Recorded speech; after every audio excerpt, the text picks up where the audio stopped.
Merry meet, everyone. I'm kind of getting annoyed with this because I've tried doing this video over and over.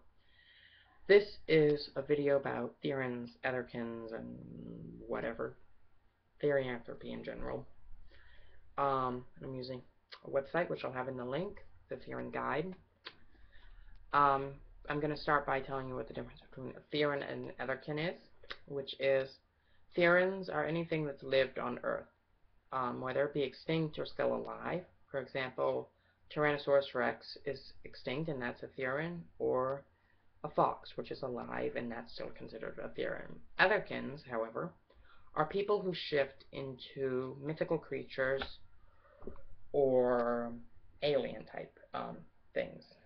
And, like, for example, dragons, griffins, phoenixes, what else is there? Angels, which would be, actually there are two other classifications that I've heard people use instead of calling them otherkins or therians, which is angelkin and demonkin. Yep. Which are people who believe they are either their soul is that of an angel or their soul is that of a demon. I would just classify that in otherkin because, whatever. Whatever you want to classify yourself as, go ahead. Otherkin is also used as the overall term for all of them, so it's more commonly used by some people. They'll just say otherkin, and that's just kind of an overall term. Now I'm going to start by talking about different types of therians. Standard therian is someone who only shifts into one animal or one type of animal. Polytherian is someone who believes they can shift into more than one animal, often only about 2 or 3. Antherians, animals that shift into other animals or humans. They experience many of the same things we do, and can be polytherians or non-shifting therians themselves. Non-shifting therians, a therian who has memories of being an animal but cannot shift at all. Contherians, someone who believes he or she is constantly shifted. I was about to say something, and I totally blanked for a minute. Give me a minute. Trying to remember what I was going to say to you guys. Can't remember. Oh well. I'll just move on to telling you guys about shifts. Shifting, which is when your turn partially take over a form of the animal, and these are the different types of shifts, and they kind of explain how that all works. Mental shifting. Mental shifting takes place when the person's mind reverts to that of their animal form.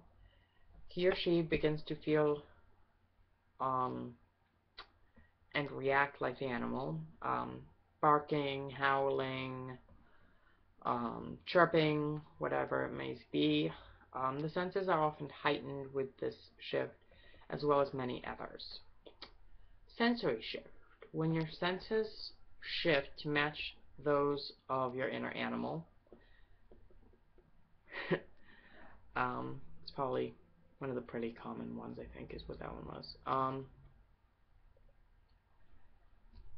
Bilocation shifting. Bilocation shifting is when the body supposedly makes a carbon I mispronounce everything, carbon copy of the animal. The body travels across the land or whatever, sometimes as a spirit form, and sometimes others may believe as a somewhat physical image on their inner animal. And the reason that it could be a physical image is some people can see energy, so even if it was a spirit's form, some people might be able to see it and think it's a physical form. Dream shifting. Dream shifting occurs when the inner animal stimulates the brain while a person is sleeping and allows them to become their inner animal in their dreams. that. Actually, no, I moved on too fast.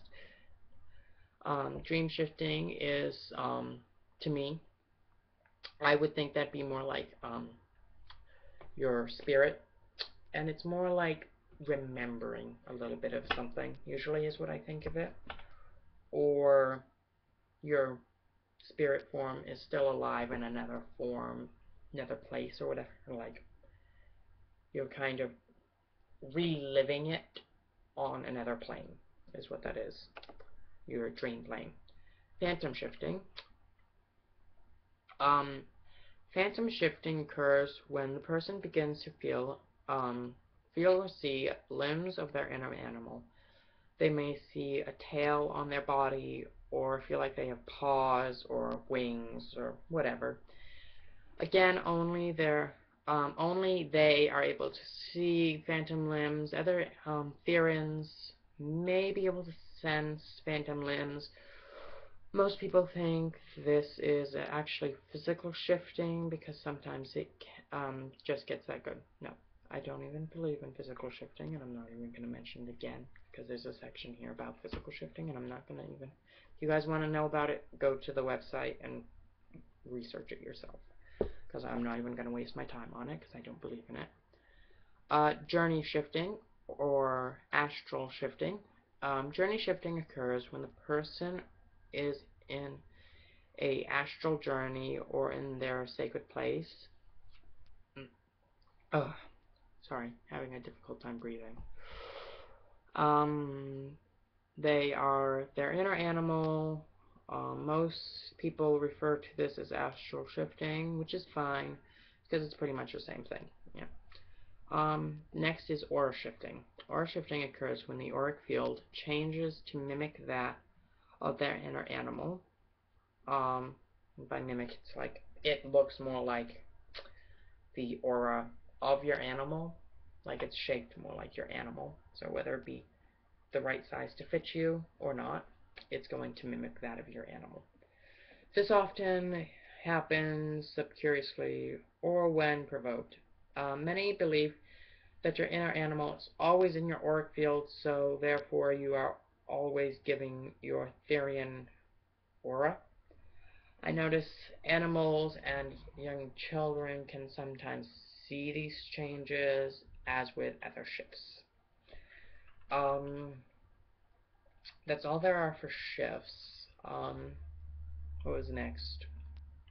Sorry, I've done this several times and I keep forgetting where I'm supposed to be going.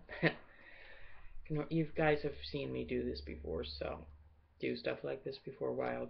I'll start talking about something and I'll blank out, or I'll go off subject usually. Unless I deleted all those videos before I published them.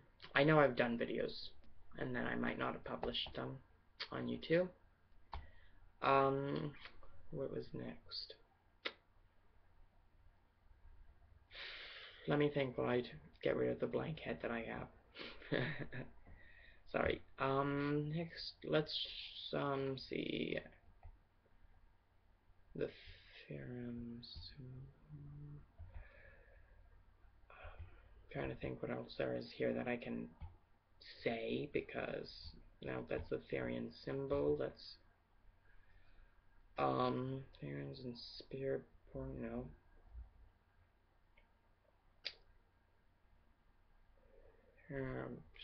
I'm trying, guys. I'm trying. You know me.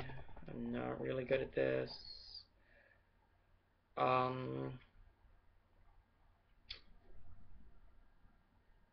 Finding your spiritual name, which is kind of like a magical name, and I'll do a video about that later. And you can do this in a couple ways. You can do this by meditation, which is a regular meditation. You go wherever it is you feel comfortable in your meditation zone. So you start meditating wherever it is you meditate, and you go into your meditation, usually into like a woods or the water if you're an underwater type of therian, or into the woods if you're like a bird or something that belongs in the woods like that, or into a cave if your animal lives in a cave. And you'll travel through it, and then you'll ask it to reveal your name to you. And you'll look around and see if there's a name that shows up, or you can do automatic writing. And I will probably do a video about automatic writing for you guys.